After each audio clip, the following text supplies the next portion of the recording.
జగిత్యాల జిల్లా కేంద్రంలో 23వ వార్డులో ఎస్కేఎన్ఆర్ గౌడ్ జూనియర్ బాయ్స్ కాలేజీలో మాజీ మంత్రి జీవన్ రెడ్డి కుటుంబ సమేతంగా ఓటింగ్ లో పాల్గొన్నారు. అనంతరం మాజీ ఎమ్మెల్సీ జీవన్ రెడ్డి మీడియాతో మాట్లాడుతూ జగిత్యాల మున్సిపల్ ఎన్నికలు ఒరిజినల్ కాంగ్రెస్ కార్యకర్తలు వలసవాదులకు మధ్య జరుగుతున్న ఎన్నికలని అన్నారు. ఈ ఎన్నికలు కాంగ్రెస్ కార్యకర్తల అభిమానం ఆత్మగౌరవ అంశంగా పరిగణిస్తామని అన్నారు. జగిత్యాల ప్రజలు 4 దశాబ్దాల కాంగ్రెస్ అభివృద్ధిని గుర్తించి ఓటేస్తారని ఆశిస్తున్నట్లు ఆయన పేర్కొన్నారు.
జగిత్యాల పట్టణానికి సంబంధించి ఈ మున్సిపల్ ఎన్నిక ప్రత్యేకించి ఒరిజినల్ కాంగ్రెస్ అసలు సిసలైనటువంటి కాంగ్రెస్ కార్యకర్తలకు మరియు అవకాశవాదులకు వలసవాదులకు పోటీగా నేను భావిస్తాను.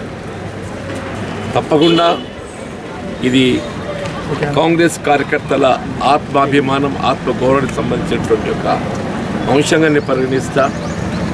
ప్రజలు ఓటర్లు గత 4 దశాబ్దాలుగా జగిత్యాల పట్టణం ఈ ప్రాంతానికి సంబంధించి ఎవరు కాంగ్రెస్ వారు అనేది పరిగణలోకి తీసుకొని అసలు సిసలైనటువంటి ఒక కాంగ్రెస్ అభ్యర్థులకు విజయం పట్టం కల్పిస్తారని నేను భావిస్తున్నాను.